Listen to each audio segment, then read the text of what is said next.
Bem-vindo aqui em mais um vídeo que nós vamos conversar sobre resultados daquelas empresas que, por um lado, podem fazer parte da carteira do canal, por outro lado, pode estar correlacionada com essas empresas que fazem parte da carteira do canal, de modo que a gente possa, de alguma forma, estabelecer alguns parâmetros comparativos no mercado como um todo e assim sabermos se nós estamos numa companhia que tem tendência à prosperidade. Hoje é dia 13 de agosto de 2024 e no dia de ontem, dia 12, a Taesa, eu recebi no final da noite praticamente, 10h30 da noite, o anúncio de dividendos. Mas também, logo depois do fechamento do pregão, foi feito o anúncio, ou foi feita a divulgação dos seus resultados para o segundo trimestre de 2024 e se percebeu ali, logo numa primeira olhada, uma crescida no lucro líquido, IFRS. E nós vamos dar uma olhada no que aconteceu. Agora há pouco, 9 da manhã, iniciou a apresentação dos resultados. A teleconferência para a apresentação desses resultados. Então foi hoje, dia 13, 9 da manhã, e nós vamos dar uma olhada o que teve de essencial, não diferiu muito da última apresentação, exceto pelos resultados. Alguns detalhes do ponto de vista daquilo que a gente chamaria de projeto, a gente pode ver aqui que no ciclo da RAP para 24 e 25, que estava em 3,6 bi, cresce para o ciclo 24 e 25 de 3,6, mas aí é 3,65, cresceu suavemente 0,3%, apenas mais 10,10 milhões de reais. Só que, neste caso, não contempla as parcelas de ajuste referente à revisão tarifária de reforços que serão compensados em 5 anos. A expectativa, uma conclusão de Potiguari, depois a gente vai ver bem no final, e os reforços Nova Trans, no ciclo 24-25, pode crescer aqui a mais 445 milhões aproximadamente, fazendo então nessa expectativa saltar essa receita no ciclo anual para 4,1 bilhões aproximadamente, que são esses mesmos valores colocados aqui embaixo.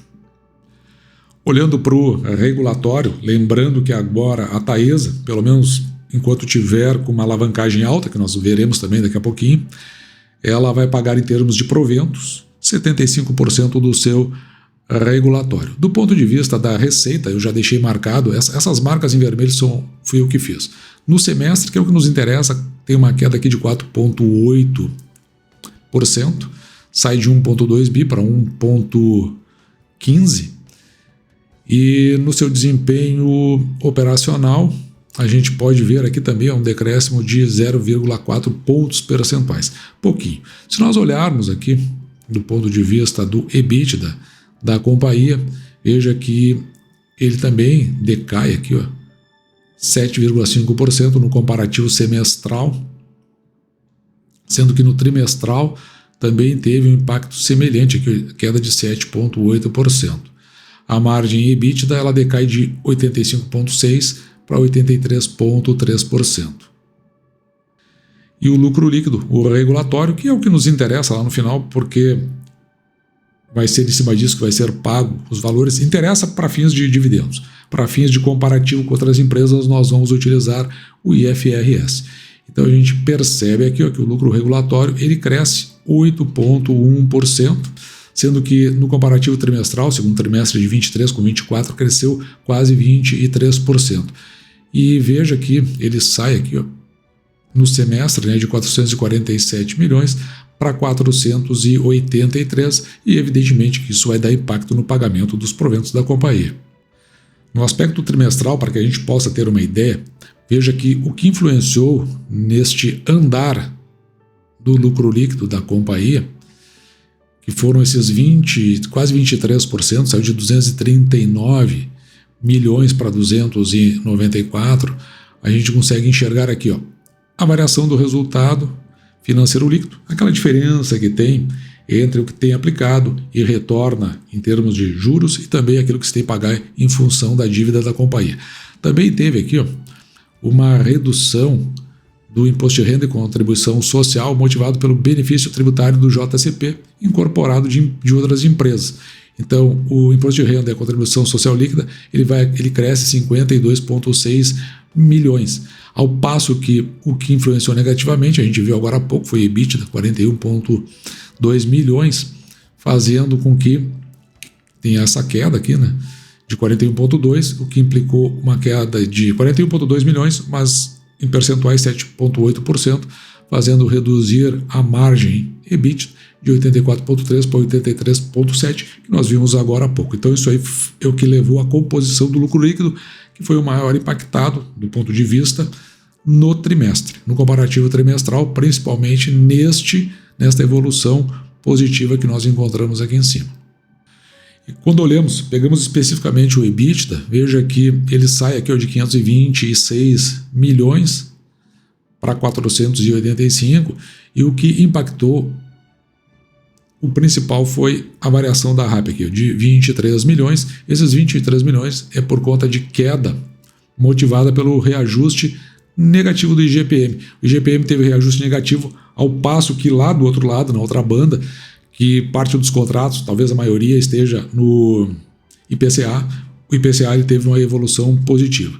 Também aqui, diante da parcela variável, uma outra redução de quase 20 milhões, e o impacto na comparação da parcela variável em função da reversão da parcela variável até o segundo trimestre de 2023, no valor de 15 milhões. Então, esse foi o percentual que mais contribuiu.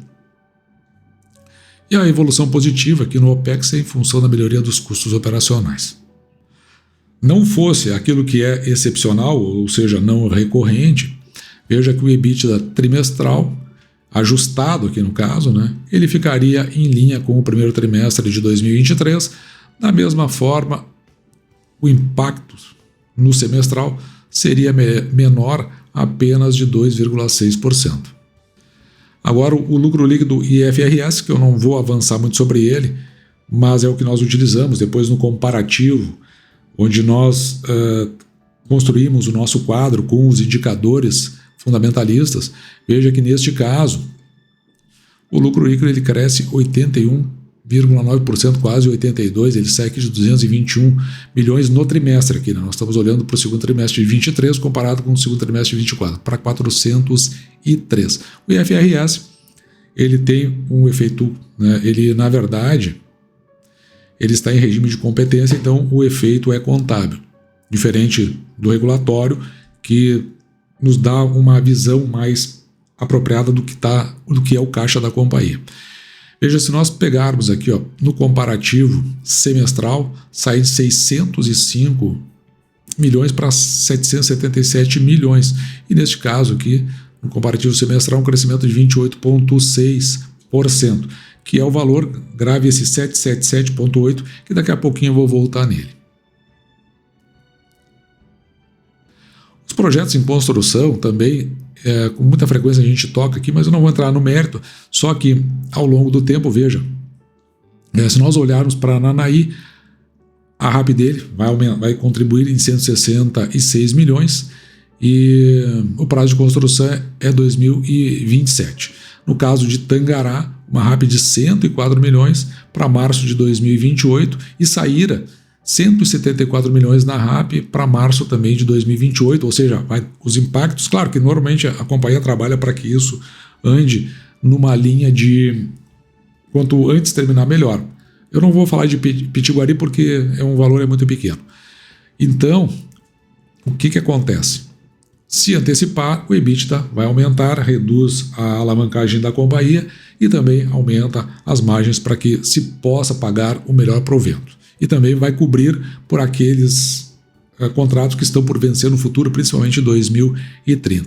Mas também aqui tem um lado negativo, veja, nos 6 primeiros meses aqui de 2024, houve atraso, né, no licenciamento ambiental. Os investimentos da Taesa, o mais impactado foi o ano de 2023, agora em 2024, 364 milhões, no entanto a gente lembra, né, que isso aqui está impactado principalmente por conta do atraso em licenciamentos ambientais.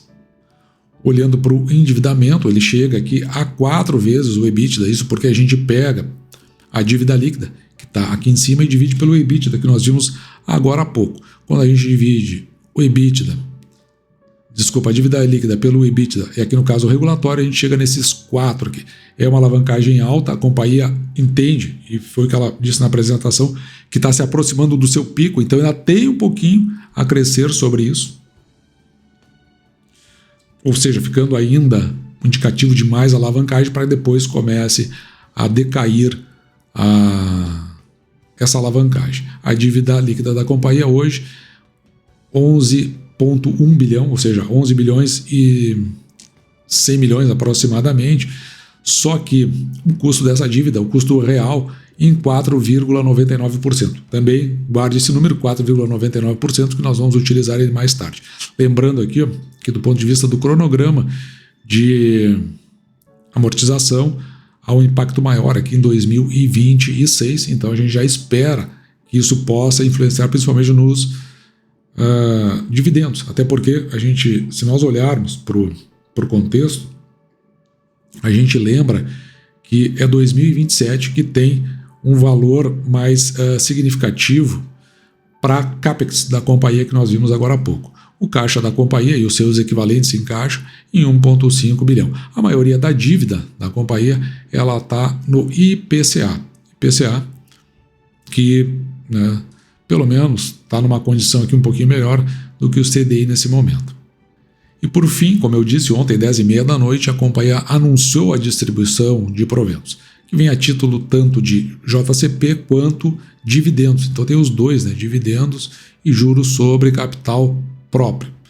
E nós vamos dar uma aprofundada. Mas eu acho interessante aqui no semestre são distribuídos, o primeiro semestre de 2024, 368 milhões, a primeira parte são esses 144 e agora 223 milhões a serem distribuídos por conta do segundo trimestre de 2024. De modo que a companhia lançou no dia de ontem esse aviso aos acionistas com esses 223 milhões, eles vêm separados aqui, ó, um pouco a título de, deixa eu pegar um marcador melhor, um pouco a título de dividendos e um pouco a título de juros, dividendos intercalares e juros sobre capital próprio, JCP. No total, como nós temos aqui ações ordinárias, TAE3, então 21 centavos, quase 22, sendo que se você tem Unit, 64 centavos. 10 centavos serão a título de dividendos intercalares e 11 centavos a título de juros sobre capital. E aqui do lado, os valores 30 centavos para Unit, a título de dividendos, e 34 centavos a JCP. O pagamento desses proventos vai ocorrer no dia 27 de novembro, então lá na frente, para quem tiver uma posição acionária no dia 15 de agosto. Hoje, como é dia 13, eu falei, hoje é terça-feira, então até quinta, no final, no fechamento do pregão, você precisa possuir ações da Taesa. O que está acontecendo? O mercado está muito assanhado, bem assanhado, diga-se de passagem, e a última vez que eu olhei ali, agora na abertura do mercado, agora são 20 para as 11 da manhã, o Taesa estava batendo R$ 11,80. Olhando agora para as informações trimestrais, onde nós queremos então colher os dados para fazer a nossa tabela de indicadores no final. Olhando para o passivo, um dos dados que nos interessa com relação ao patrimônio líquido, veja que ele chega a 6,7, na verdade ele decai, no final do trimestre passado estava em mais de 7 bilhões, agora está em 6,7, quase 6,8 bilhões, mas ainda crescendo em relação ao fechamento de 2023, que estava em 6,5 bilhões de patrimônio líquido da Taesa. As receitas da companhia, elas saem aqui de 1,3 bi no primeiro semestre de 2023 para 1,6 bi. Então, um crescimento bastante interessante do ponto de vista da receita. E como nós vimos agora há pouco, do ponto de vista do lucro líquido, eu até não deixei marcado, mas, enfim, lucro líquido consolidado do período, lembra aquele 777,8 está aqui, enquanto que no primeiro semestre de 2023 tinha sido de 605 milhões. Então agora está em 777 milhões e 800 mil aproximadamente, um crescimento bastante interessante, como nós vimos pelos motivos que houve mostrado na apresentação.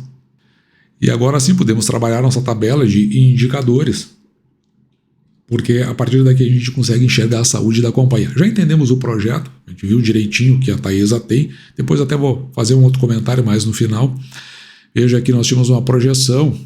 Lembra que a dívida da Taesa está em 4,99 no juros real? O juros real atualmente da nossa economia está em 6,3%. Então, realmente está um juro bem abaixo do mercado. Foi uma negociação interessante que a companhia fez. Nós tínhamos uma projeção de 3,5 bi em receita, atualmente nós estamos em 3,2, mas do ponto de vista do lucro líquido, que nós tínhamos uma projeção de 1,4, agora está em 1,5.